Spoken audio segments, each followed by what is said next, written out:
The story introduces two key figures. On the left is Wanabuchi Tsuyoshi, the powerfully built president of the private security company, Tokyo Fist. His magnanimity makes him popular among the tough guys. On the right is Shishido Juchira, a 19-year-old with a troubled past, known for becoming incoherent and tongue-tied when he gets worked up. Next, we meet Hachino Shinya, also 19, the mild-mannered but proud leader of Tokyo Fist security team. Alongside him is Takashima Ryuichi, a calm and collected manager who acts as President Wanabuchi's right-hand man, handling the day-to-day business operations. The scene shifts to a flashback under falling petals. An older, muscular man crouches down to speak to a young Shishido Juchira, giving him a piece of life advice. Listen up, Juchira, live while improving yourself as a man. The mentor figure continues his serious advice, his face partially obscured, telling the young, attentive Juchira that he must and become strong. As the petals drift through the air, the man's voice echoes, explaining that while Juchira will have friends and experiences, at the end of the day, men have to be strong to survive.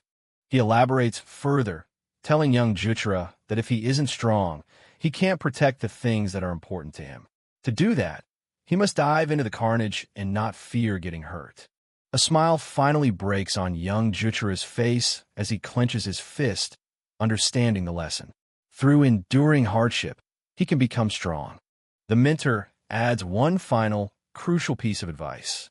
After becoming strong, he must then become a truly kind man. The memory fades with the falling petals. The words, listen up, Juchira, improving yourself as a man means, echoing from the past. The scene transitions to the bustling, neon-lit streets of present-day Tokyo at night. The sound of car horns fills the air, a stark contrast to the quiet memory. A man lies beaten and bloodied on the pavement. He covers his face in shame and anger, muttering, "Oh, stop it. Don't say those scary things," before his expression turns to rage, vowing, "I'll kill you. I'm gonna kill all you fuckers." Standing over a group of defeated men is the Tokyo Fist security team. Takashima Ryuichi looks on calmly as one of his men states simply, "This is just our job." The story shifts again, showing the exterior of the Tokyo Arc Reactor Company factory, a place with long production lines and countless workers in uniform. Inside the factory, a regular employee and his two cronies confront a group of temp workers, aggressively asking, "What do you temp workers have to say about us, regular employees?" Among the temp workers is Shishido Juchira. His eyes flare with anger as he witnesses the bullying. As a colleague with glasses watches in fear, the lead bully targets Juchira, mocking his cringy hairstyle. The colleague can't believe this is happening, thinking it must be a dream. Without a word, Juchira explodes into action, delivering a powerful blow to the bully's torso. The bully collapses, twitching and drooling on the floor. Juchira continues his assault, stomping on him mercilessly as the other workers watch in shock, exclaiming, "For real." Now, completely worked up, Juchira's speech becomes garbled and hard to understand, just as his introduction described. He tries to yell at them, but only manages unintelligible sounds. The remaining bullies are stunned, not by the violence, but by Juchira's terrible speaking skills. One shouts in disbelief, "He said dump ass. This dude fucking sucks at talking." Sometime later, outside the office, the colleague with glasses approaches Hachino Shinya, who seems to also be a temp worker there, and asks what happened with Juchira. Juchira appears with a smile, casually announcing, "No dice. I got canned." His colleague offers to go talk to the boss, but Juchira insists it's all right. His colleague protests, saying it's not all right because Juchira was the one working the hardest and never made a mistake on the line. Juchira simply looks down, admitting the incident was his fault. Juchira laughs it off, brushing aside his colleague's concern by claiming he was just employing his chivalrous action function. He then winks, admitting that since he used to be bullied as a kid, he lost control of his mouth when he snapped. This is his way of explaining why he got into the fight. His demeanor shifts from playful to serious as he reveals the core of his being, a principle forged from his past pain. "When I see a bully," he confesses, I can't help but intervene. It's a compulsion he can't ignore, regardless of the consequences. Juchira tries to lighten the mood, remarking with a smile that he was lucky the police weren't called this time. As he turns to leave, his concerned colleague asks what he's going to do now. Looking back with a determined expression, Juchira says he has no choice but to look for a new place that will accept him. His colleague tries to offer him money, but Juchira remembers a debt, saying he'll give back the 2,000 yen he was loaned for bento boxes. His friend insists it's all right, but Juchira believes everyone has to pay their debts. The scene shifts to the glittering Tokyo skyline at night, with text overlay explaining the grim reality of rising underemployment rates for young men in Japan, setting a somber backdrop for Juchira's journey. Now, at Club Paralyze, Juchira sits alone amidst the dancing crowd. With a cigarette burning in an ashtray and a beer in front of him, he wallows in misery, thinking, "This is the worst. I got fired yet again." He reflects on his past. At 19, he has been fired an incredible 26 times. He recalls getting fired from a high school job after punching a new teacher who was admonishing some girls. The pattern continues. At a construction company, he punched the site foreman for slacking off and bullying his friend, which also got him fired. Jobs at a shipping company and a ramen shop ended the same way, with him punching someone and losing his job. Tears stream down his face as a horrifying realization hits him. He was wrong about the 2,000 yen he needed to give back. He actually owed 20,000 yen. He panics, wondering how he's going to pay this month's rent. His mind flashes back to the confrontation with his boss at the factory. The boss scolded him, saying it doesn't matter what the reason is. He can't go around throwing punches. The boss's harsh words echo in his memory. You don't have any education, qualifications, or skills. Do you really think anyone is going to accept someone like you when they keep causing trouble? He tells Juchira that by chasing ideals without understanding his situation, he'll be alienated from society. The memory concludes with the boss declaring that while Juchira might be trying to live honestly, he's not working hard enough to fit in. With that, he permanently bans him from the premises. Back at the club, Juchira takes a swig of beer, admitting to himself that hitting the guy was wrong and maybe he isn't working hard enough. But then a defiant thought emerges. Was I really the only one in the wrong? His grip tightens around the beer bottle as his anger swells. He decides he can't allow that unforgivable shit in the end. Pressing the cool glass to his forehead, he looks up with a desperate, determined gaze, wondering, is it really impossible for me to find a place that'll accept me? He observes the lively club scene. A man tries to flirt with a woman, who tells him her boyfriend is on the way. Juchira scoffs, thinking how everyone else looks like they're having the time of their lives. Meanwhile, standing guard with their arms crossed, are Takashima Ryuichi and the formidable president, Wanabuchi Tsuyoshi, observing the club. Takashima, ever the pragmatist, comments, it's not logical at all for the president to come to a location personally. Wanabuchi explains that there was no other choice, as they didn't have enough available staff. They're down 12 members, 2 who were stabbed last week and are still hospitalized, and 10 newbies who quit after hearing about it. Takashima notes that, logically, it's because this particular club has become their most dangerous site lately. Wanabuchi calmly replies that they're taking applications and will have to wait it out. In the background, a man harasses a woman on the dance floor. A loud crack echoes as a fist connects violently with a man's face. The crowd stares in shock at the display of testosterone-fueled violence. Juchira stands over the man he just punched, telling the woman he was harassing, "They don't like you." The woman asks if the other girl is okay, while another person comments on how Juchira is throwing punches wildly. Juchira stands there, sweating, realizing with a sinking feeling, "Oh fuck, I did it again." Suddenly, a large hand grabs Juchira's wrist. It's a Tokyo fist bouncer, swiftly moving to apprehend him. Juchira's defiance is met with swift, professional brutality. The bouncer stomps down hard on his foot, eliciting a sharp cry of pain. Before Juchira can recover, the bouncer seizes him by the back of the neck. He is completely overpowered, screaming in agony as the bouncer violently neutralizes the threat. Juchira is thrown to the ground. As onlookers react with shock, he glares up, yelling, "That hurt! What the fuck are you doing?" As he gets to his feet, Juchira finds himself surrounded by the imposing figures of Tokyo Fist security. He finally recognizes them as the security for the club. Juchira and President Wanabuchi lock eyes. Takashima steps forward, officially informing him that engaging in violent activity inside the club results in a permanent ban. As Takashima declares him barred from the establishment, the word again echoes in Juchira's mind, flashing back to the moment his factory boss fired him.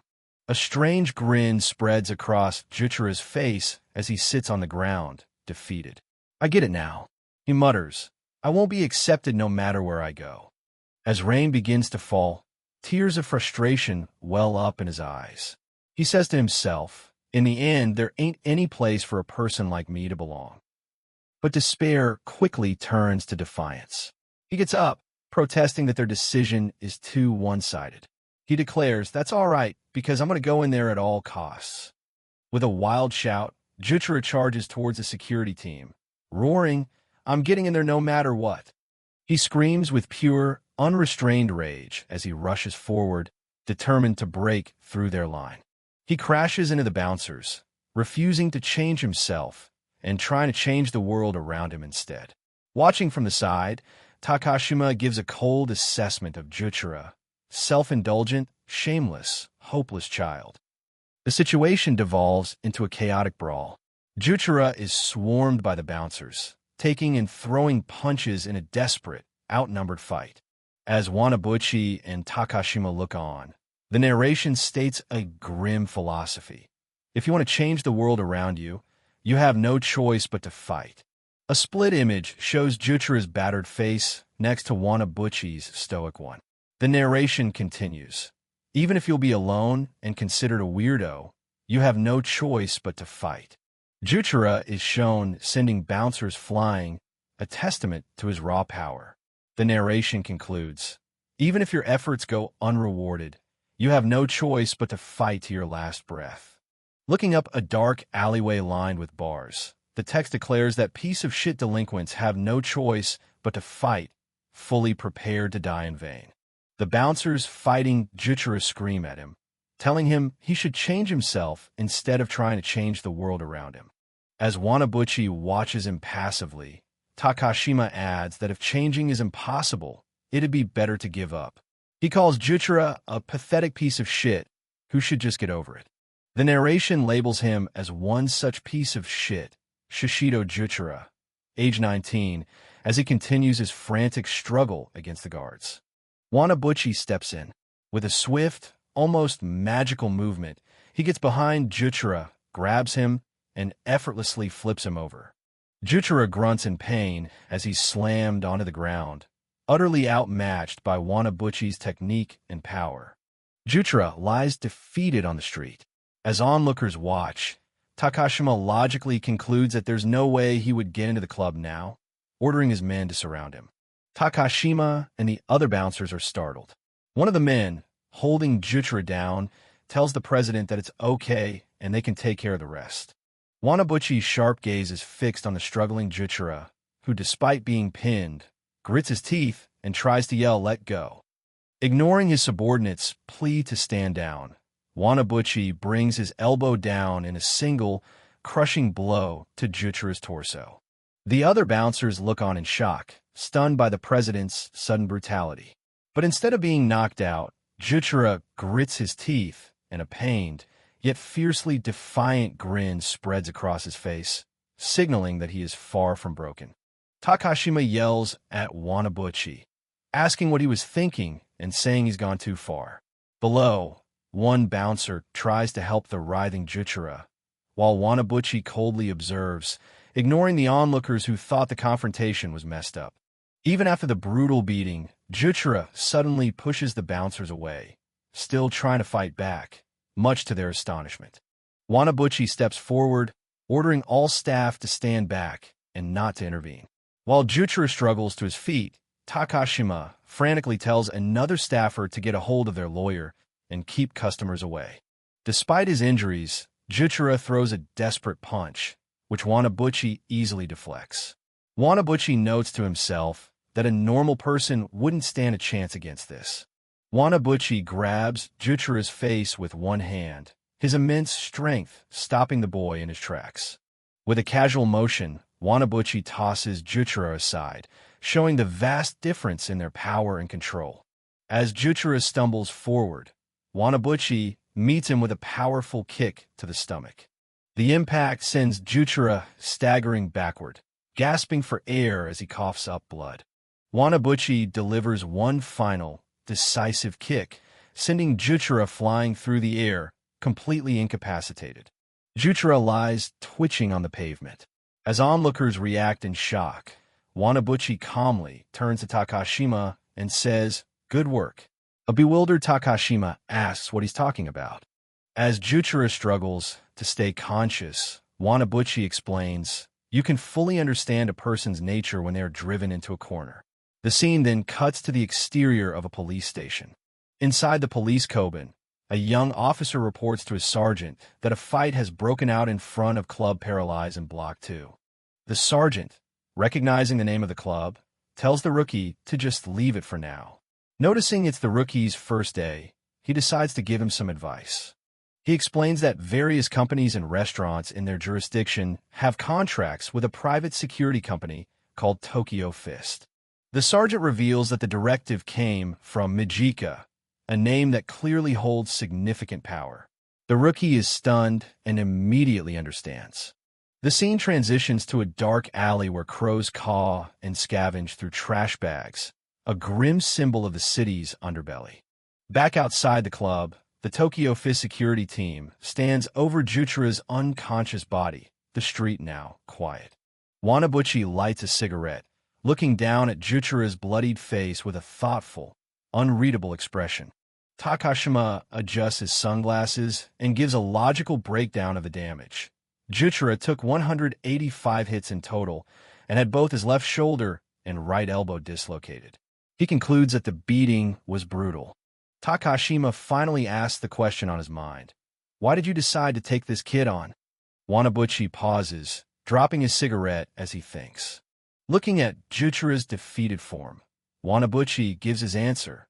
"His heart has fangs. At least, that's how it seemed to me." Takashima finds this explanation illogical and overly hard-boiled. As crows fly into the sky, Wanabuchi poses a question to his logical subordinate. "Do you think he's put his fangs away yet?" An image of a bloodied but defiant Juchira appears, standing tall. Wanabuchi states his belief that Juchira wouldn't put his fangs away even if you killed him. The philosophy of their world is reiterated. If you want to change the world, you must first change yourself. And if that's impossible, it's better to give up. Juchira's leg trembles, but he forces himself to stand. The narration concludes that if you can't commit suicide, you have no choice but to keep living a shitty, lonely life. As Juchira slumps, the narration explains that after this moment, the critical time will come for him to hone the piece of shit that he is, and that one day he may be able to re-examine the world around him. With his last ounce of strength, the bloodied and battered Juchira mutters, "Don't underestimate me." Wanabuchi delivers a final blow, and the narration concludes that until that day comes, Juchira has no choice but to hone the piece of shit that he is. Juchira is finally knocked unconscious. As the Tokyo Fist crew looks on, Takashima remarks, "This guy is unteachable." The narration adds that it's almost certain he will die in vain. As the sun rises over the city, casting a harsh light, a single word hangs in the air, summarizing society's judgment. Pathetic. The scene shifts to Hatsadai General Hospital. Juchira narrates that he woke up 3 days later at dawn. Lying in a hospital bed, covered in bandages with his arm in a sling, Juchira lets out a deep sigh. He reflects that his first thought wasn't about his injuries or who brought him there. Sadly, his first worry was about the medical bill. As he stares at the ceiling, he remembers most of what happened and expects to hear from the police once morning comes. Staring at his empty hospital room, he accepts his fate. Since he was the one who started the fight, He knew from experience not to have much hope. Just as he was thinking that his life was honestly over, his eyes fell upon his bedside table. There, he spotted a business card and a letter from none other than Wanabuchi Tsuyoshi, the president of Tokyo Fist. A worn-down apartment building, setting a solitary and humble atmosphere for where the story's protagonist resides. Inside, the view moves along a narrow, aged corridor and up an outdoor staircase, reinforcing the feeling of a modest and isolated living space. On a table, a simple meal is laid out. A container of natto, a can of fish, and a single egg in a bowl, painting a picture of a frugal lifestyle. The small apartment is cluttered with signs of his life. A full trash can, a stack of books all related to strength training and street fighting, and a phone. He begins to eat his meal, the sounds of him munching filling the quiet room. Shishido Juchira sits cross-legged on the floor, eating his meal alone in the Spartan, slightly messy room, a large bag of trash nearby. He strains, doing one-handed push-ups. It's been a month since his hospital discharge. He recalls the doctor's warning that his left shoulder, in particular, will be prone to future dislocations. He remembers the doctor's words as flashbacks of his brutal fight play in his mind. The doctor had said that if he built up enough muscle, he could live a normal life without issues. As he trains, sweat dripping from his face, a cat scratches at the door. He thinks about how the doctor just signed off on his full recovery yesterday, his expression filled with determination. He greets the cat, Chandler, who has shown up again. Showing a softer side, Juchira gives the cat some food. Juchira recalls the morning he woke up in the hospital. Before the police even arrived, a lawyer from Tokyo Fist, named Togami, was there to greet him. The flashback continues in the hospital room. Togami informed him that Tokyo Fist would cover all his medical and living expenses until he recovered. It was Tokyo Fist themselves who brought him to the hospital, despite him starting the fight. The lawyer, Togami, explains that they want to settle the matter of his excessive self-defense out of court. With a smug look, he adds that if Juchira preferred to take legal action, it wouldn't bother them at all. Juchira, still bandaged, states firmly that he has zero intention of suing anyone. His eyes, and the eyes of his opponent from the fight, flash with intensity. Looking up with resolve, Juchira declares, "Because this is my fight." All the while, the lawyer watches him with a knowing smile. The flashback ends.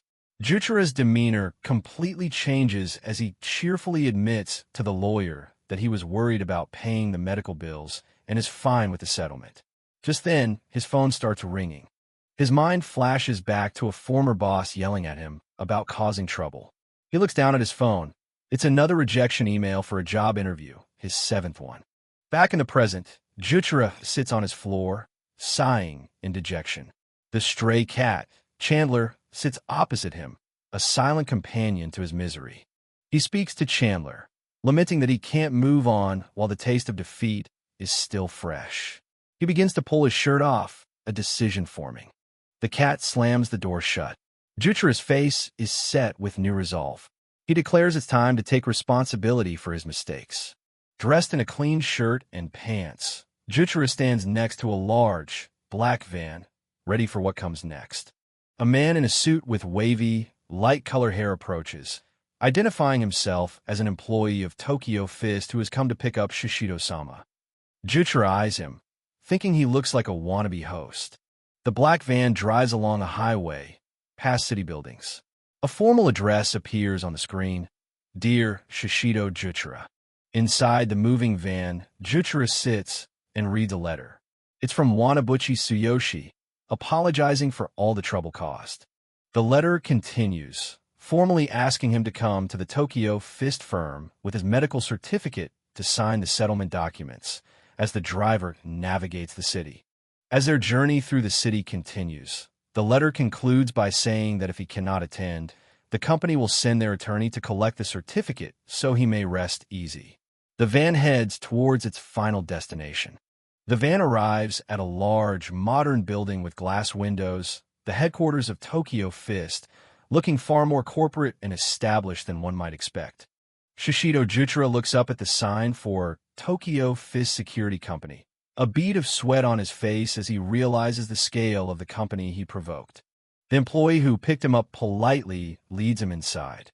Juchira immediately feels self-conscious, regretting his casual clothes and wishing he had a suit, which he doesn't even own. He's led into a bustling, professional office space where everyone is working seriously. Juchira is taken aback, thinking he'd misjudged the company as being less formal. As he walks through the office, employees whisper among themselves, recognizing him as the guy with the massive head and questioning why he's there. A few men watch Juchira's approach with suspicion. One quietly asks the others if they're prepared for trouble, gesturing toward the nearby container filled with batons. The employee knocks on an office door, announcing Shishido's arrival. As Juchira prepares to enter, a quick flashback shows him being slammed to the ground, a visceral reminder of his last encounter. Juchira steps into the office and comes face to face with two imposing figures, the company president, Wanabuchi, and his associate, Takashima Ryuichi. To Juchira's complete surprise, both Wanabuchi and Takashima bow deeply, formally thanking him for taking the trouble to come to their office. Stunned by the gesture, Juchira awkwardly bows in return, wondering why a man of Wanabuchi's age and stature is bowing so respectfully to a 19-year-old like him. Wanabuchi invites him to have a seat, acknowledging that he's the one who defeated him before. Juchira sits down, utterly bewildered, as he's presented with the settlement agreement. Juchira quietly agrees to the terms of the settlement. Wanabuchi then instructs Takashima to wait and tells the other employee to prepare to take Shishido home. Just as it seems the meeting is over, Wanabuchi stops him, asking if it would be okay to ask him a few questions before he leaves. Caught off guard, Juchira agrees. Wanabuchi asks why he decided to come all the way to the office himself, when the letter clearly stated that an attorney could have come to him instead. With the executives watching, Juchira explains that he came to take responsibility for what happened in his own way. He flashes back to his humiliating defeat, explaining that the thought of them paying his medical bills after he started the fight and got his ass handed to me was pathetic and embarrassing. He clenches his fist in frustration. Looking up with a serious expression, Juchira makes a confession to Wanabuchi. More than anything, he was scared to meet with him. He elaborates that not showing up would have felt like running away, and that's why he came. Wanabuchi listens intently before simply saying, "I see." After hearing his reasoning, Wanabuchi looks at him intently and asks a direct question. Then, "Do you not resent me?" Juchira pauses, the memory of his absolute defeat flashing in his mind as the other two men watch for his reaction. With a look of pure, unadulterated intensity, Juchira gives his honest answer. "I do resent you." As Wanabuchi's eyes narrow, Juchira clarifies his statement. He shows a flashback of the Tokyo Fist members standing over him after his defeat, signifying it's not just about the one man. Looking down, his expression filled with self-loathing, he admits that more than anyone else, he resents his own weakness. Wanabuchi listens intently as Juchira's raw confession hangs in the air, revealing that his anger isn't directed at his opponent, but at himself. He finishes his thought, admitting that after experiencing Wanabuchi's power firsthand, he understands there is absolutely no way he could win in his current state. Wanabuchi interprets this, saying that to properly face one's weakness means you don't look down on your opponent. Juchira clenches his fist, realizing he, too, wants to become someone who gives his opponents their due respect. A confident, almost radiant smile spreads across Juchira's face as he makes a vow. He's going to improve himself and come back to challenge Wanabuchi again. Takashima sweats, realizing that the two are kindred spirits. As he turns to leave, Juchira bows and says, "I was happy," leaving the executives puzzled. He clarifies that his happiness wasn't just about taking responsibility, but because he believed he had finally found someone to aim for, a figure to aspire to in Wanabuchi. Just as he is about to exit, Wanabuchi asks him to wait. Juchira turns back, surprised, while Takashima internally panics, thinking this is a bad development. Takashima starts to voice his concerns, but Wanabuchi sharply cuts him off, telling him to be quiet before turning his attention back to Juchira. Wanabuchi then extends an unexpected offer. If you would like, how about improving yourself at our company?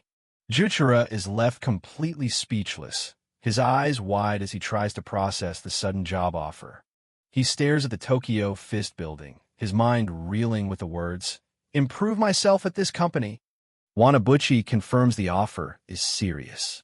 Takashima then explains that for the settlement, they had to perform a background check on Juchira. Wanabuchi confronts him with the results of that check, stating that Juchira has started several violent confrontations in the past, a fact Juchira guiltily confirms. However, Wanabuchi continues, when they investigated those incidents more thoroughly, not everyone spoke poorly of him. He brings up a specific incident at Club Paralyze, where Juchira stepped in to defend some girls who were being harassed. To Wanabuchi, this proves Juchira isn't someone who can turn a blind eye to people in need. And that, Wanabuchi states bluntly, is precisely why Juchira is hopeless for any normal job. He is driven to solve injustice with his own brand of vigilante violence. Wanabuchi explains the reality of the world. In a country where the rule of law prevails, violence is reserved for the police. Juchira understands, but knows there are times when they don't make it to the scene in time. Wanabuchi concedes that in those situations, sometimes there's no choice but to use violence to oppose other violence. Juchira listens, the weight of this truth sinking in. But he issues a stark warning. Without the proper techniques and methods, all Juchira will ever accomplish is going berserk and hurting people like a maniac. He adds that it's a dangerous path, and not many have the discipline to learn these methods. He concludes the offer, and yet, if you would still like to try. Knowing he has no other prospects and that this chance may not come again, Juchira makes his decision. He bows deeply and accepts the offer, exclaiming, "I would like to do so. Thank you very much." Sometime later, Juchira stands proudly in a new company t-shirt that reads, "Tokyo Fist Security, Knuckleheads." He asks how it looks, thinking he's never wanted a job more than this one. President Wanabuchi immediately introduced him to the rest of the staff, who were likely eavesdropping. To his surprise, they all applauded, seeming to accept him, even though he felt they could turn on him at a moment's notice. Overwhelmed by a feeling of acceptance he's never experienced before, Juchira bursts into tears of joy, exclaiming, "I've finally got a job."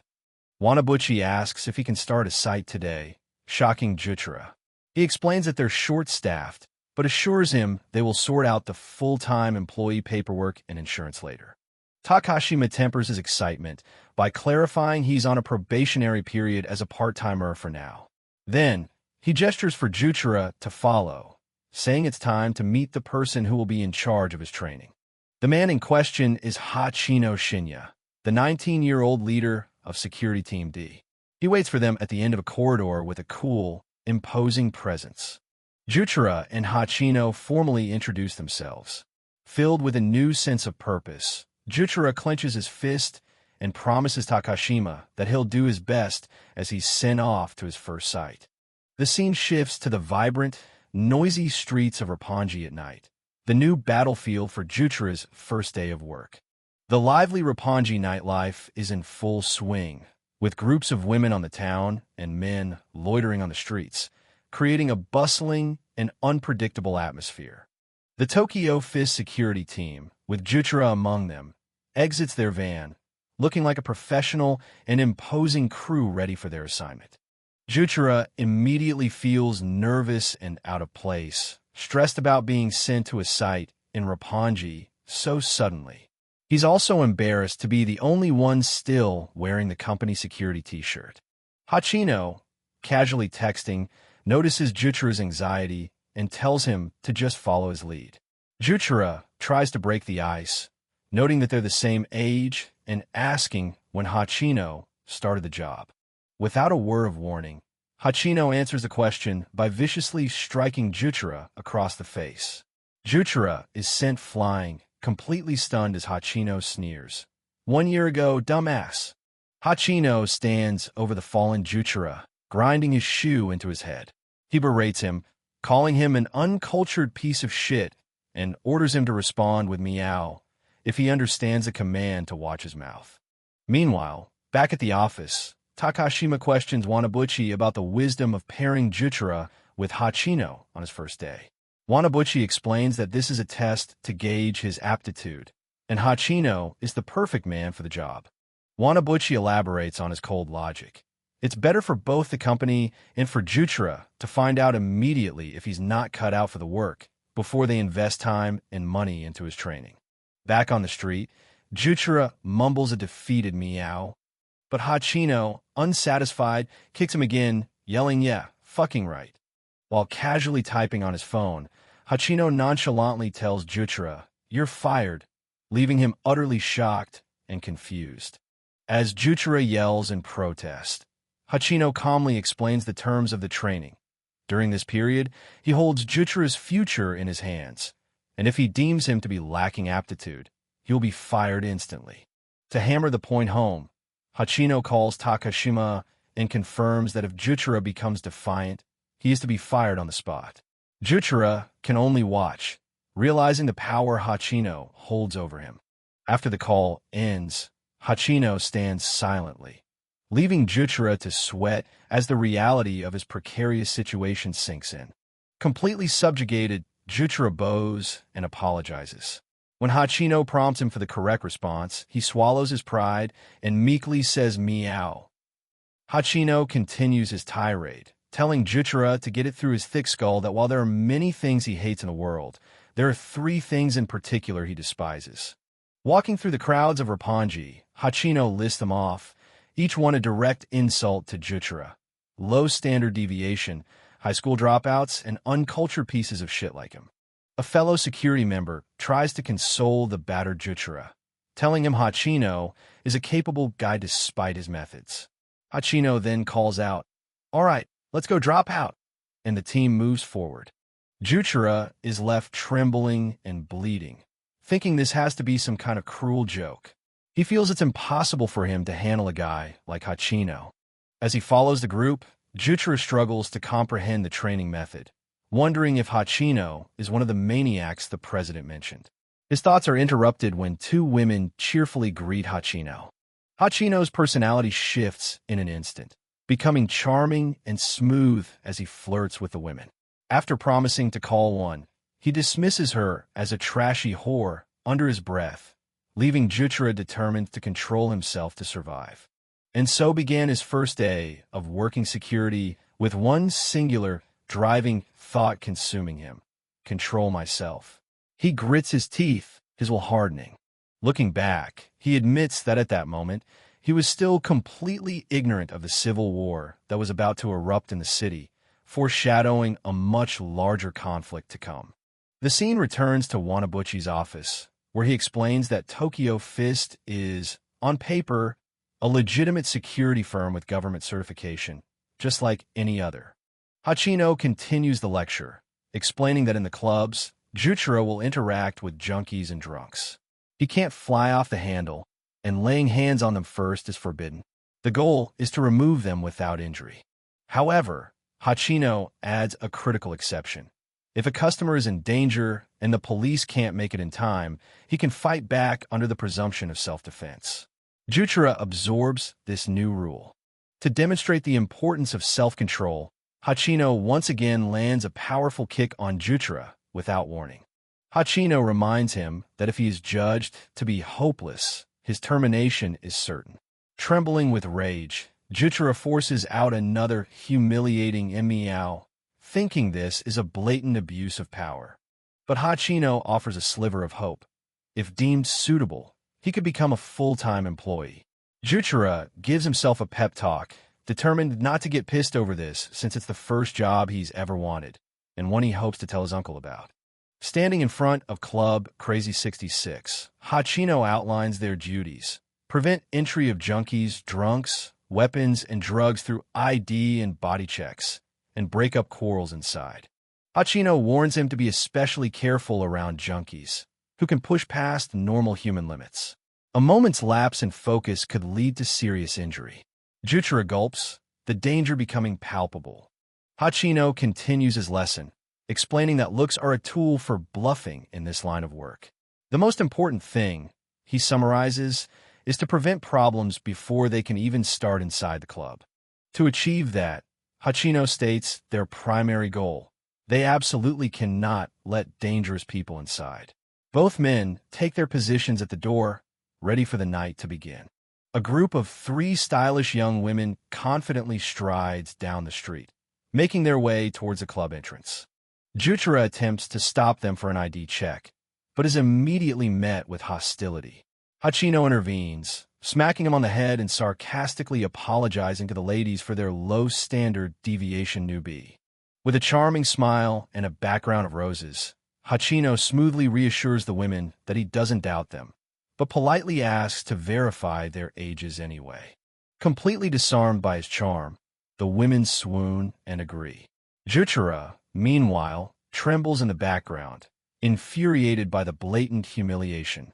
After they've been checked, Hachino scolds Juchira, reminding him that even police can't conduct checks without permission. He tells the dropout to read his opponents first.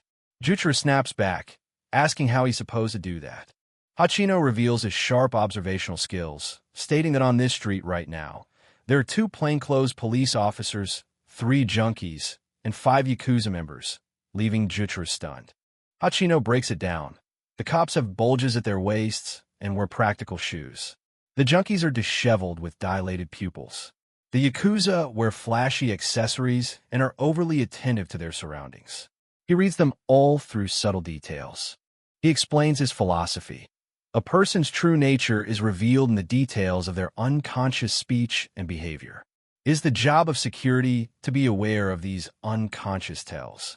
Hachino delivers a cynical truth over the image of a graveyard. It's impossible for a person to be the same as the mental image they project of themselves. In his eyes, everyone is a liar. He concludes the lesson by stating that to do this job effectively, one must be suspicious of both a person's good intentions and their bad intentions. Juchira says, "Got it," only to be immediately struck again by Hachino, who reminds him that the only acceptable reply is meow.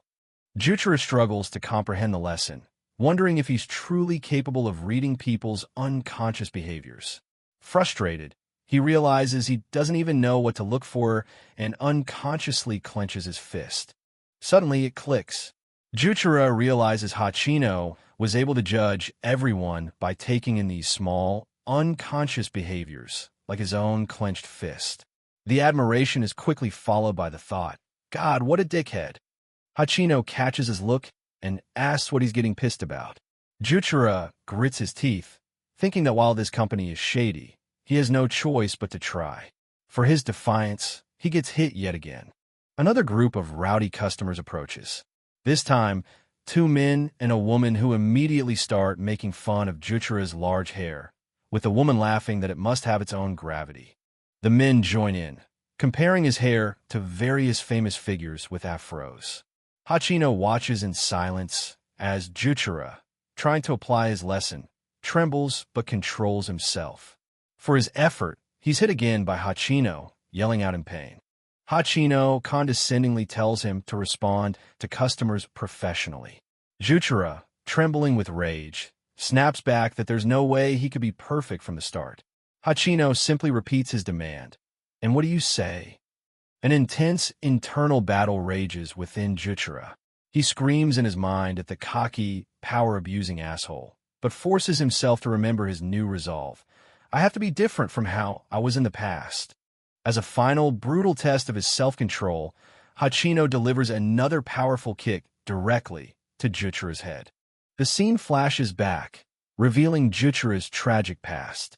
Abandoned by his mother at 6 months old, he was taken in and raised by his sole relative, his uncle.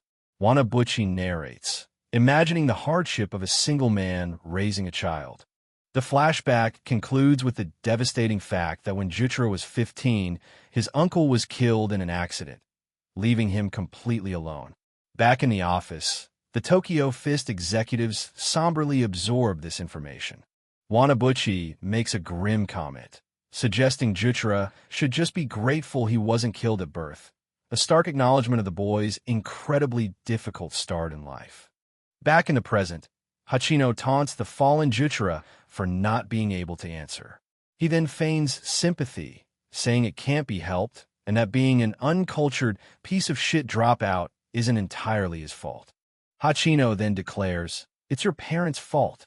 He launches into a cynical lecture about society's hidden hierarchy, where economic violence has replaced physical violence, ensuring the poor stay poor.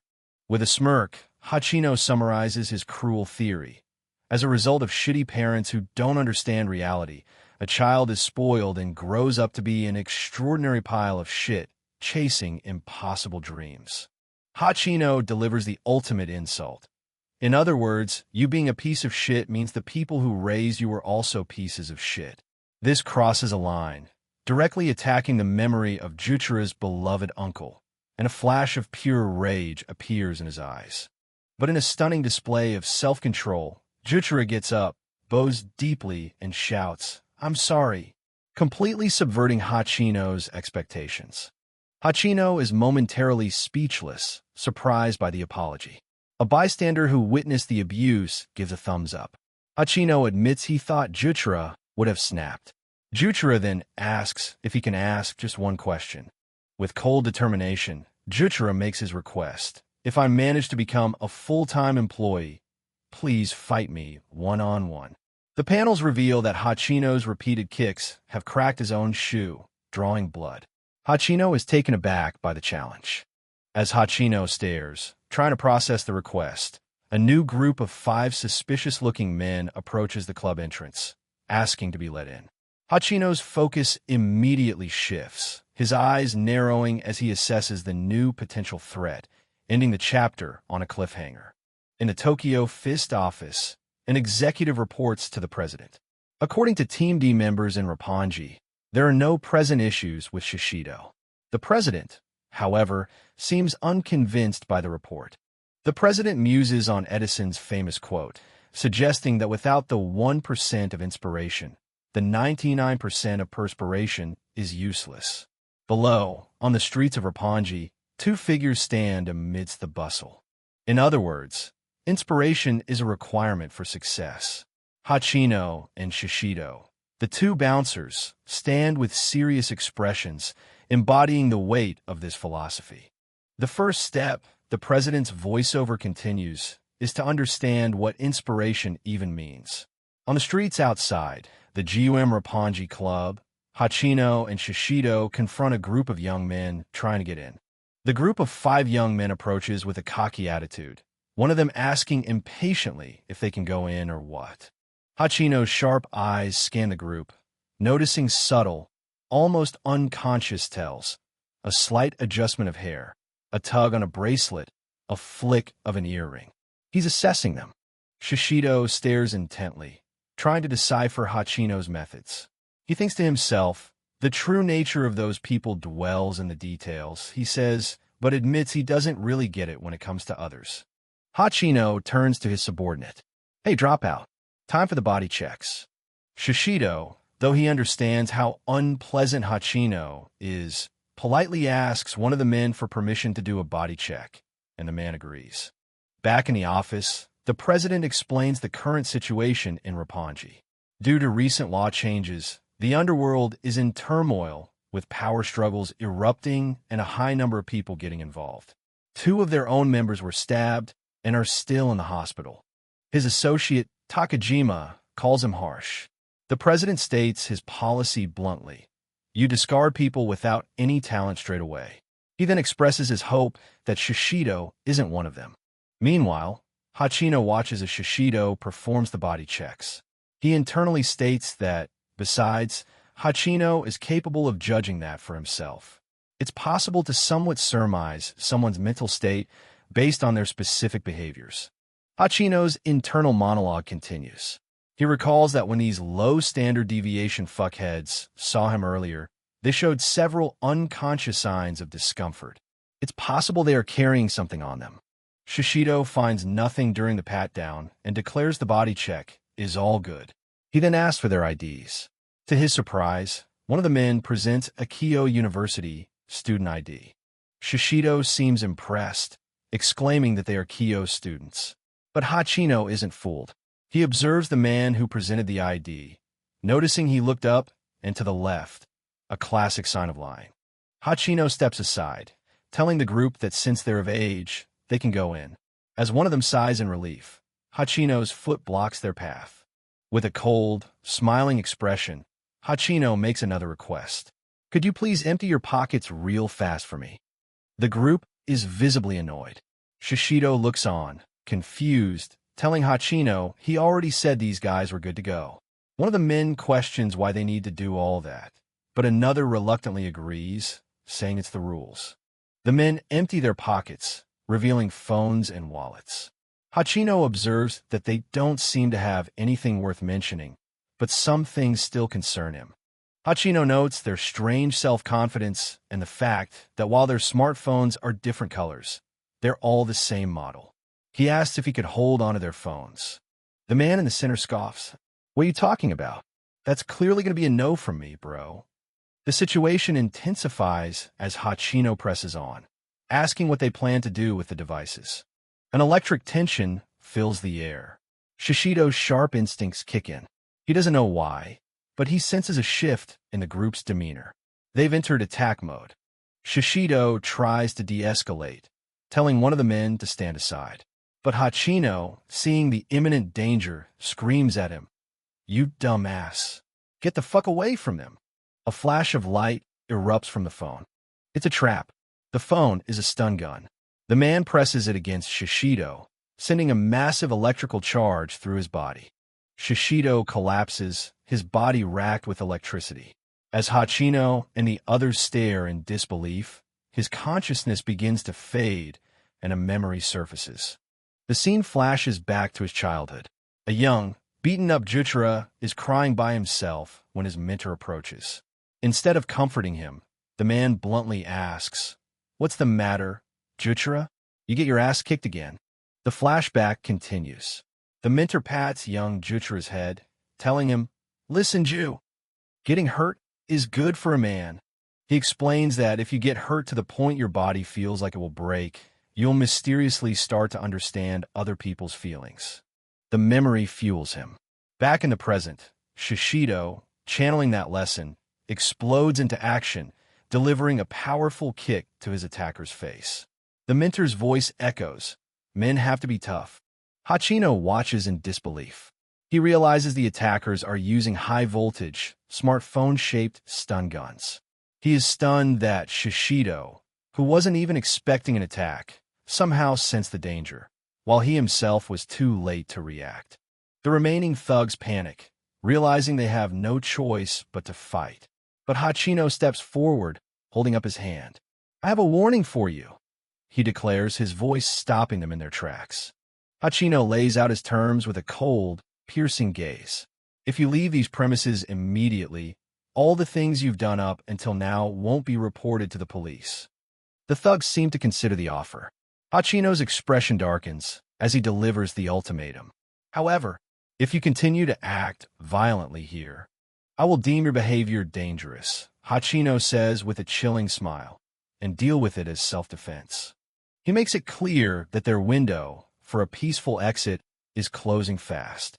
The scene flashes back to the executive's office, reinforcing the theme of talent. The president's words about inspiration and perspiration echo, questioning if Shishido possesses that crucial 1%.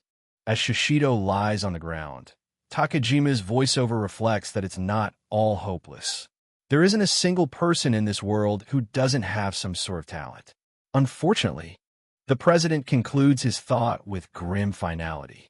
For those who lack the right kind of talent, he has no choice but to ask them to leave the company. Back in the alley, Shishido struggles against the pain, sweat pouring down his face. He clenches his fist, the vicious reality of his situation sinking in. He pushes himself up, a fierce determination in his eyes. A twisted thought crosses his mind. In this world, the more of a piece of shit you are, the greater your talent. The scene transitions to another memory, a peaceful day on a beach. The mentor with the distinct tattoo sits with a younger Juchira, about to impart another piece of wisdom. The mentor looks at the young, bandaged boy. In this world, He begins, his tone serious but kind. He explains his philosophy on life. No matter who it is, when they're born, they can't feed themselves, they can't even wipe their own ass. So, how do you think you could become a cool guy? He asks, the image of a fierce Oni tattoo on his back flashing. Listen up, Juchira.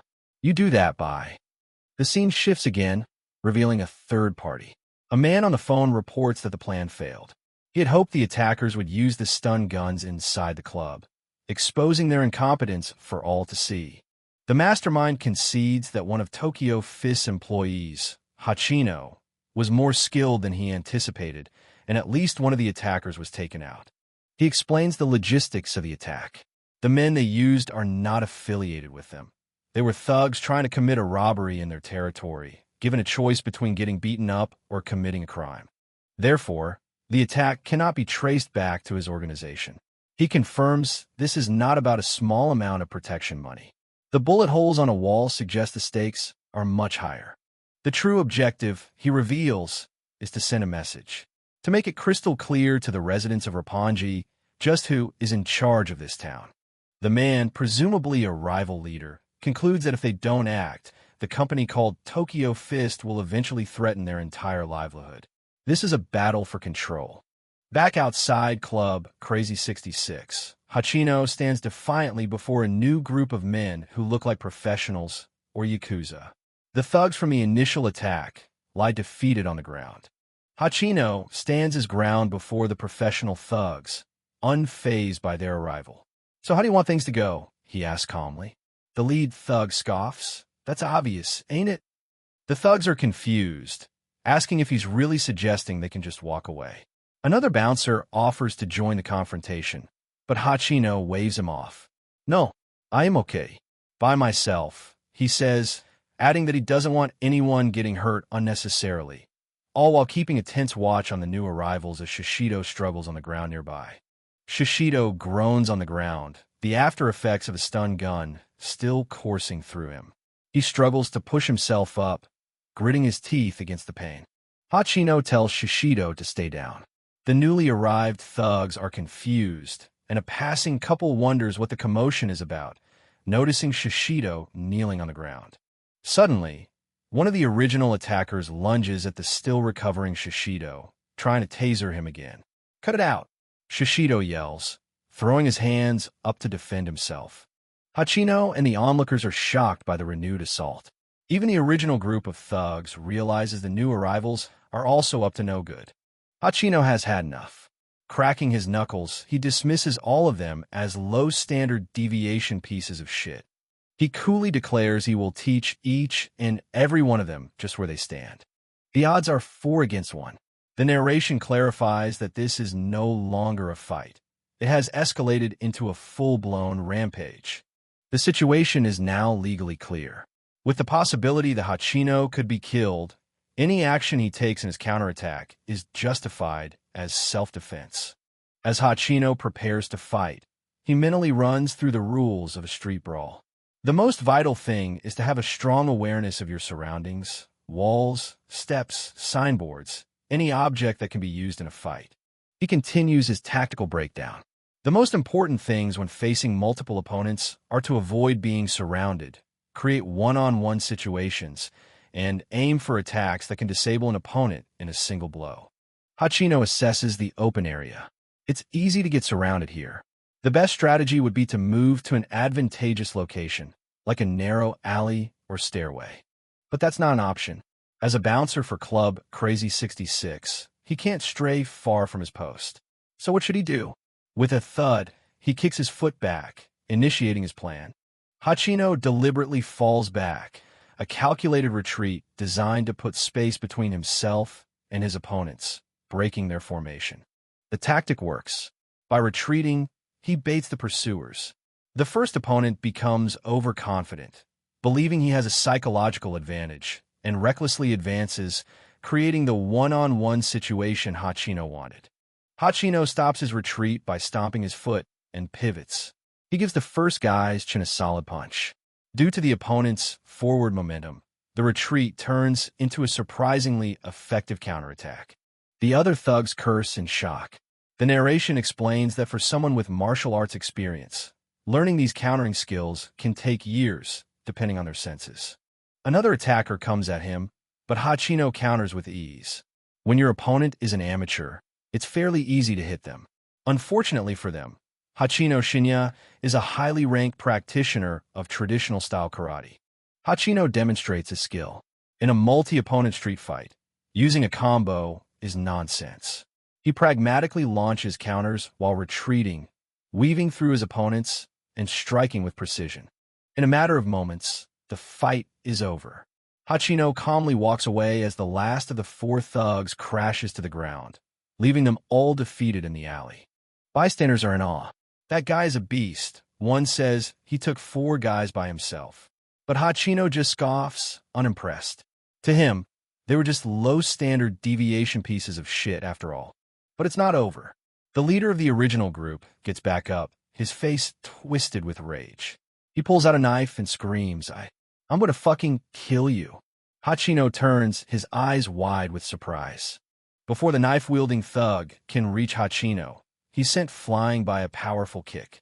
Shishido is back on his feet, stepping on the man's head and challenging him with a fierce, "Bring it on." The thug grabs onto Shishido's leg, trying to get up. Hachino yells out a warning, "Drop out." Shishido, ignoring him, snarls down at the man, calling him a bastard. With pure fury in his eyes, Shishido grits his teeth and yells at the man grabbing his leg to cut the fuck out. The thug desperately yells, "Let me go," as Shishido lifts him up. In his hand, Shishido now holds the stun gun that was used on him just moments before. With a powerful roar, Shishido uses his full body weight to slam the thug onto the ground in a devastating takedown, the force of the impact radiating outwards. Shishido lets out an annoyed "Tseesh," the adrenaline still pumping as he glares down at the now unconscious attacker. The thug lies motionless. Hachino panics, yelling at Shishido, "You idiot! Stop that! You'll die! Don't look down on them!" He fears Shishido has gone too far and killed a man. Shishido completes the devastating throw, a powerful German suplex that slams the thug into the ground. Hachino and the bystanders can only watch in shock. Hachino stares in disbelief. The bystanders are horrified, one of them muttering, "He took a German suplex straight into the asphalt. He has to be dead." Hachino surveys the pile of defeated thugs. He realizes Shishido didn't slam the man directly into the pavement. There was another attacker's body underneath, cushioning the blow. He sighs, relieved. That's settled for now, I guess. Shishido gets to his feet, panting heavily from the exertion. He glares down at the defeated thugs, still running on adrenaline. Breathing hard, Shishido raises his fist, ready to continue the fight, but the last of the attackers is already unconscious. Before he can do anything else, Hachino grabs his fist, stopping him. "That's enough," he says firmly. He looks Shishido in the eye and reminds him, "We're bouncers." With Shishido kneeling before him, Hachino drives the point home in front of the watching crowd. "We're different than those thugs." It's a lesson in control and professionalism. Elsewhere, the mastermind behind the attack looks out over the Tokyo skyline. He muses that in the end, all the powers in the city, the police, the military, the Yakuza, other organizations, and Tokyo Fist, are all the same. His cynical monologue continues. Everyone whose livelihood depends on violence. All of them are painted in the same color. In his eyes, there's no moral distinction between the law and the lawless. The scene shifts to the Roppongi police station. A detective's voiceover confirms the official verdict. "Upon review of the CCTV footage, we've concluded that you did, in fact, act in self-defense." Inside an interrogation room, the detective informs Hachino that he'll be talking to a lawyer later. Hachino, looking subdued, simply says, "I understand. Thank you." As Hachino gets up to leave, the detective stops him. "Hold on a second." He explains that while his superiors ordered him to take it easy on them, every time this happens, the outcome is the same. The detective's expression hardens, and he delivers a stern warning, his voice low and serious. "But you guys shouldn't underestimate the police. Hachino takes in the warning without a word. The detective dismisses him, and he leaves, the interrogation room door shutting behind him. Hachino finds Shishido waiting for him. "We're done, drop out. Let's go home." In the background, two police officers lament their quotas for the month, one offering to show the other a secret hole in the wall. One of the officers suddenly recognizes Shishido. "HM? Huh? That giant head. Don't tell me. It's Jukuin. Why's he here?" one asks, spotting the Tokyo Fist Security logo on Shishido's shirt. He recognizes the name as a company rumored to be a front for the Meiji Kai. He quickly tells his partner to leave.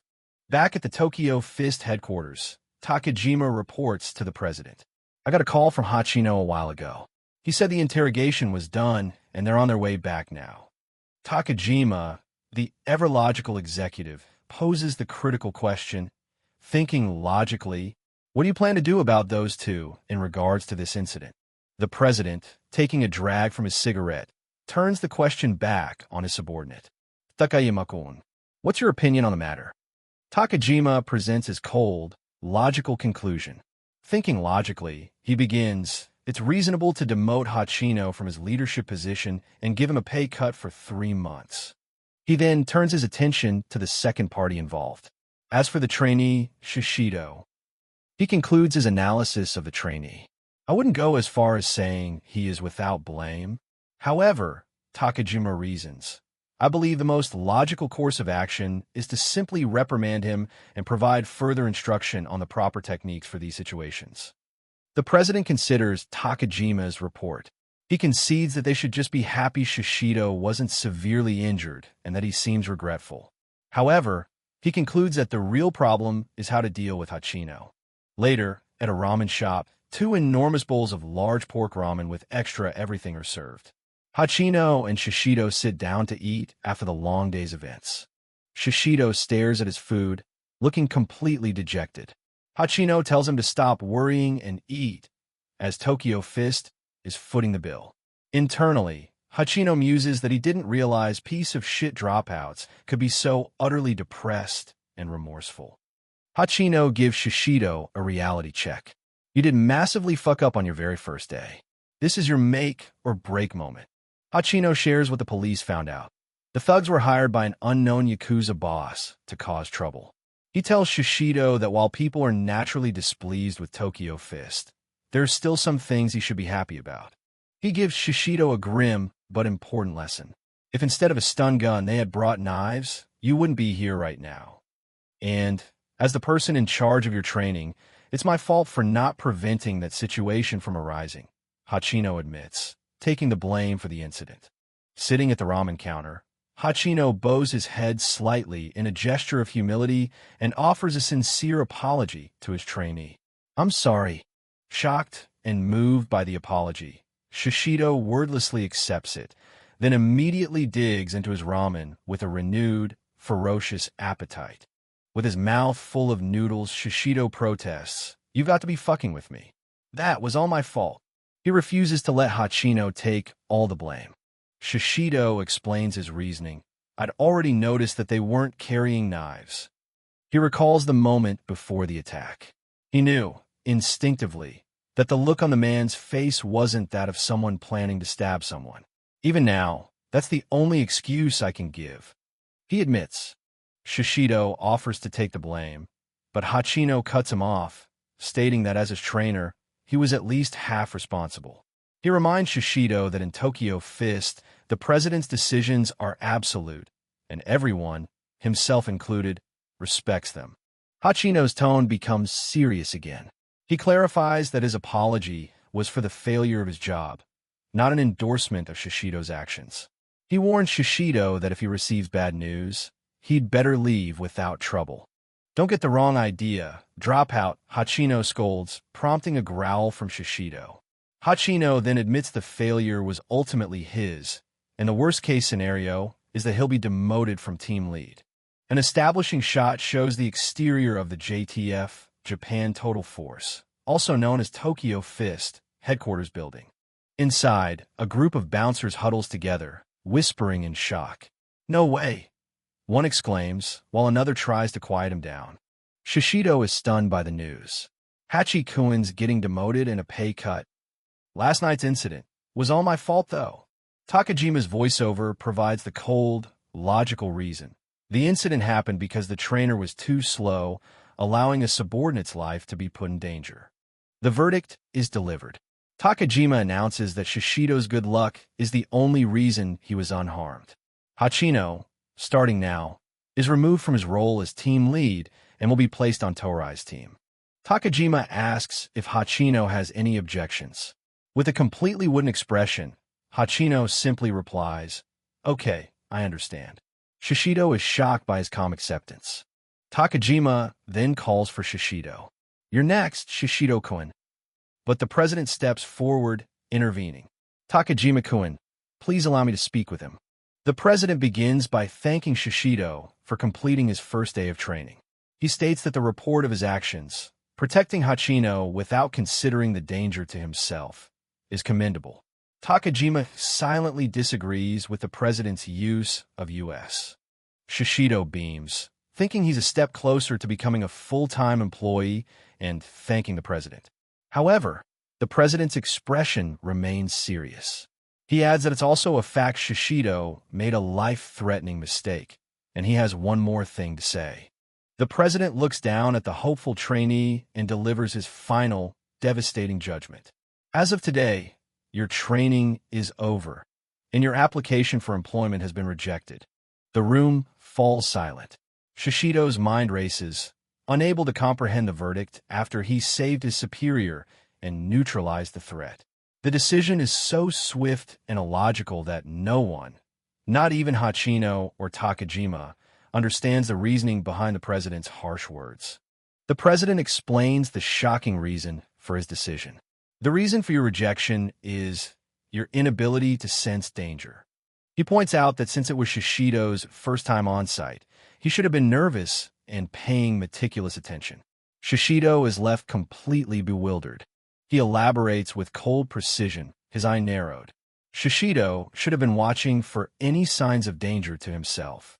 In spite of that, the president says, over an image of Shishido being tasered, "You still got into that sort of situation." Unfortunately, taking that into account, I have come to the conclusion that you do not have the senses to survive in this profession, the president states. "I'm sorry, but please leave." As Takajima starts to protest, Hachino looks on, a dawning realization on his face. Just as the judgment seems final, Hachino steps forward, his expression hard and defiant.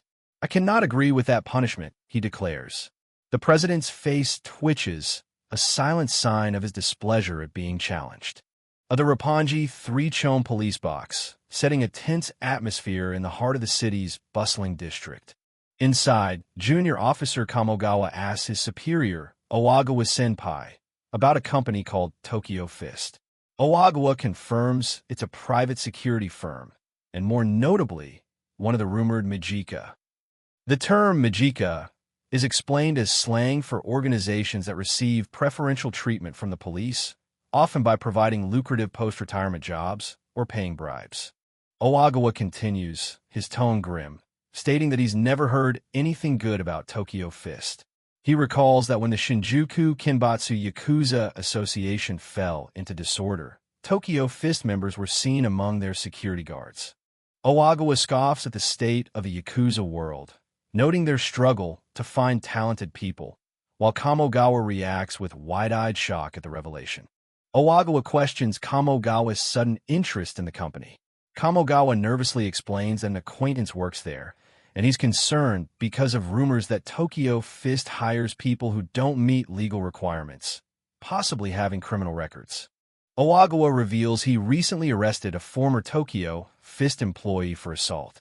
That ex-employee claimed the company's president is a former police associate and a cold-hearted man who immediately casts aside anyone who defies him.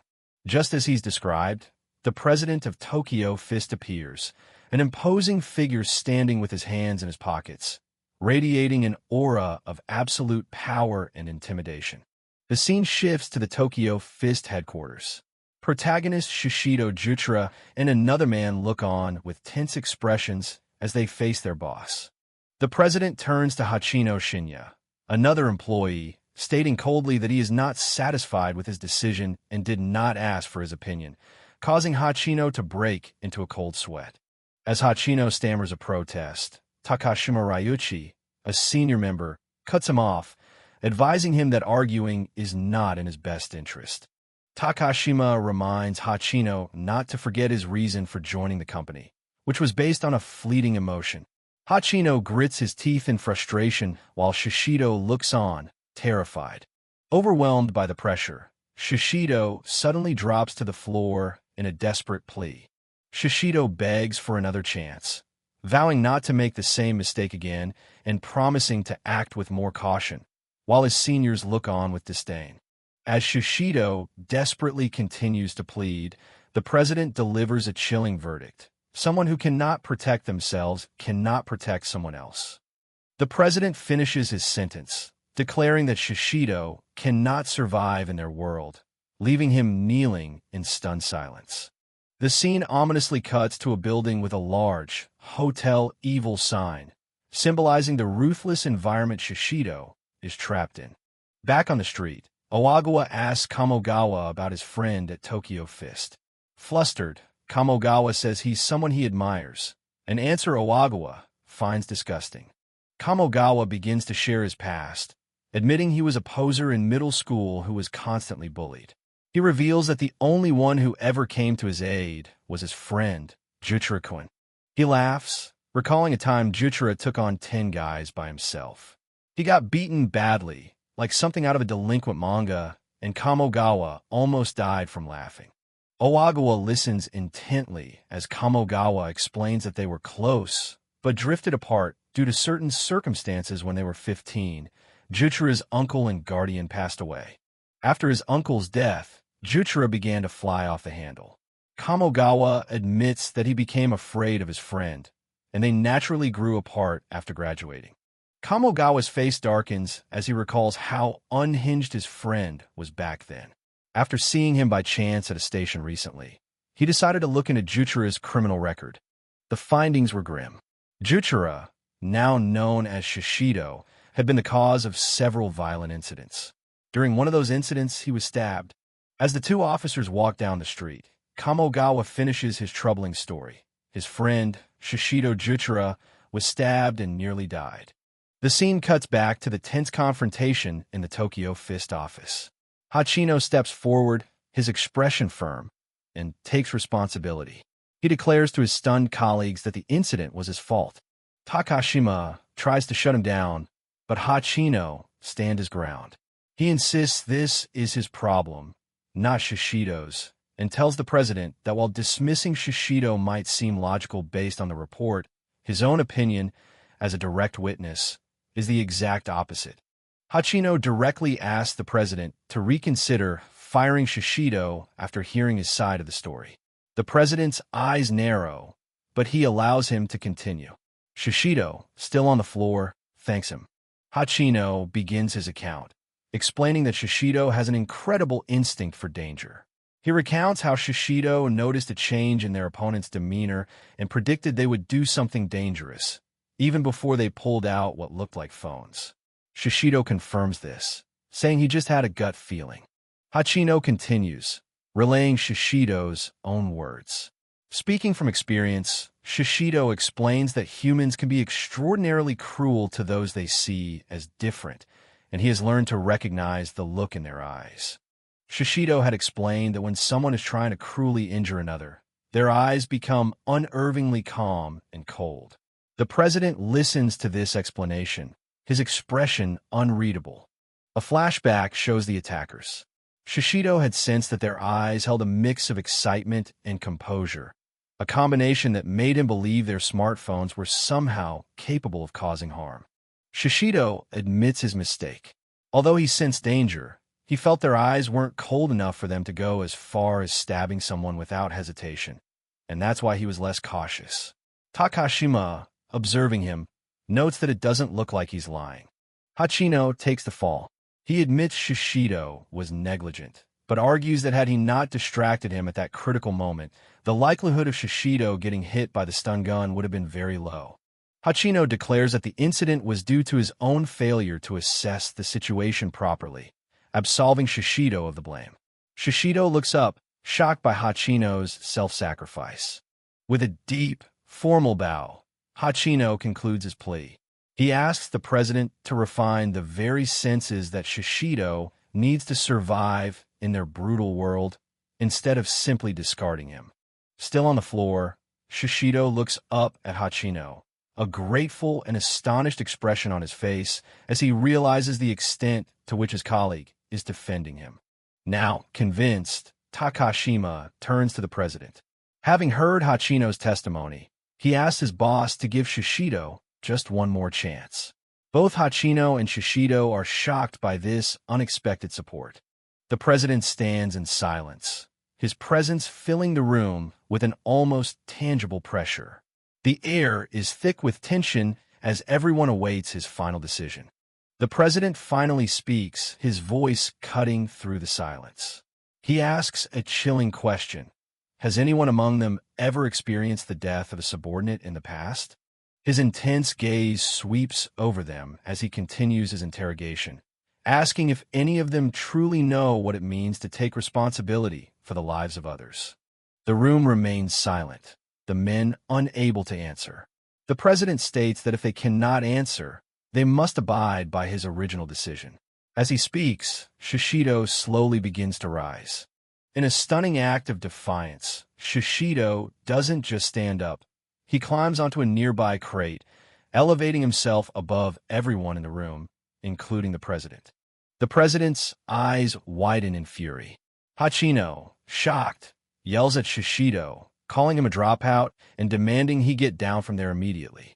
Shishido, drenched in sweat but his eyes blazing with determination, looks directly at the president and declares that he is now going to give his answer. The scene flashes back to a past event.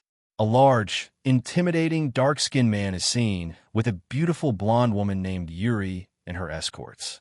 The hosts comment on the man's brawny appearance, while he greets Yuri with a smile. Without warning, the large man brutally slaps one of Yuri's male hosts across the face, the impact echoing through the street. The host reels back from the slap. The large man then seizes his wrist, his powerful grip stopping the host in his tracks. The large man scoffs while Yuri gives him a suggestive look. The host stammers an apology, but the man stares him down before turning to walk away with Yuri. One of the other hosts identifies the aggressor as Torai-san from the Harukai crew. The slapped host, despite his fear, tries to intervene, asking why Torai-san is taking away Yuri, a valuable customer. Torai-san turns his back on the host, stating simply that he is Yuri's bodyguard and that he won't be giving any more explanations. The host, trying to de-escalate, nervously says that if Torai-san is under contract, then it's fine for now. But his passive acceptance only enrages the hulking bodyguard. In a flash of violence, Torai-san spins around and delivers a brutal kick to the host's torso, sending him flying. As the host gasps in pain, his colleagues cry out in shock. Torai-san taunts him, questioning if he'd let his precious woman get carried off for such a flimsy reason, and even let himself get hit. Torai-san's eyes glint with menace as he leans in, challenging the host to show him he's a man, contemptuously spitting out the words, "fucking host." The host, now filled with rage, declares that he was only playing nice because Torai-san used to be Yakuza, but now he's gotten cocky. He screams, "Don't look down on hosts, you fucker." Torai-san just smirks, mockingly welcoming his energy. The scene snaps back to the present. The flashback was the preface to Shishido's answer. Standing tall on the crate, he declares he will now answer the question of how to take responsibility for a life. The other members watch in stunned silence. The president's expression is grim and unreadable. Hachino then notices Shishido getting down from the crate and questions what he is doing. In a shocking and desperate act, Shishido doesn't just step down. He leaps from the crate, diving headfirst towards the hard floor below as his colleagues watch in horror. A loud thud echoes through the building. Men outside the room wonder about the noise, while inside, the aftermath of Shishido's dive is revealed his hair matted against the floor. Shishido lies motionless, face down on the ground. Takashima and Hachino are completely baffled, with Hachino admitting he doesn't understand what just happened. From the floor, Shishido gives his answer to the president's question. He claims there is no such thing as taking responsibility for another person's life. As Hachino looks on in confusion, Shishido elaborates. He believes that all a person can truly do is protect their own life until the very end. The president listens, his expression unchanging. Lifting his bloodied face from the concrete, Shishido locks eyes with the president and makes a desperate plea. Teach me how to protect my own life. Please. Hachino and Takashima finally understand. Shishido's bizarre act wasn't just a dive. It was an extreme form of begging known as a jumping laying prostration. The full, painful sight is shown. Shishido lies completely flat on the ground, a pool of blood forming under his smashed face, a testament to his desperation. Takashima glances at the president, wondering if this incredible display of enthusiasm will be enough to sway him. Hachino and Shishido wait in suspense. A close-up reveals the president's face, his eyes wide with shock, and perhaps a hint of something else. Shishido's desperate gamble appears to have had an effect. Hachino and Takashima exchange a look of disbelief. The intense atmosphere in the room seems to shift. Shishido's extreme plea actually worked. But Shishido isn't finished. He begins to convulse on the floor, straining with a deep grunt as his colleagues watch, completely bewildered by what this idiot is doing now. In a final, jaw-dropping display of submission, Shishido forces his body into a bowing prostration, a headstand bow, while still bleeding profusely from his face. He begs Paleazzi. After witnessing this ultimate act of desperation, the president looks down at the battered Shishido and speaks a single, decisive phrase. I understand. Relief floods the room. Hachino and Takashima bow deeply, thanking the president. Shishido, sitting up with a mangled face, has finally won his chance. As the subordinates excuse themselves, the president calmly watches them go. He lights a cigarette and muses to himself that, as he thought, Hachino's heart has fangs, and his concern for Shishido runs deeper and is more problematic than he initially imagined. While Hachino and Takashima help the pathetic, battered Shishido out of the room, the president looks on with a cold, calculating expression. The scene transitions to later that night. Shishido sits outside his humble home, sharing a drink with a stray cat. He reflects that this is how his brutal first day ended, and admits he was honestly happy just to have a small chance of not getting fired. He raises a toast with his feline friend before going inside to report the day's events to his late uncle's altar. Soon after, he passes out on the floor from exhaustion, surrounded by empty cans, with the cat sleeping soundly on his stomach. A close-up shows his bandaged face, finally at peace. Shishido narrates that what made him happiest was that after long, anxious months, he could finally get a good night's sleep. 3 days later, the scene shifts back to the Tokyo Fist headquarters. Hachino leads Shishido through the building, who notes that the company has 3 basement floors. Hachino tries to thank him for a few days ago, but Shishido ignores him, much to his annoyance. Shishido suddenly asks about a smell like fireworks. Hachino tells him to listen up, warning him that the person they're about to meet, Torai, is the strongest street fighter in the entire company. Shishido is stunned. He realizes this must be the same Torai whose name made Hachino deflate earlier. He now has a very bad feeling about this, wondering if Torai is even stronger than the president. They arrive at a door labeled First Dojo. Hachino announces their arrival and introduces Shishido as the newcomer.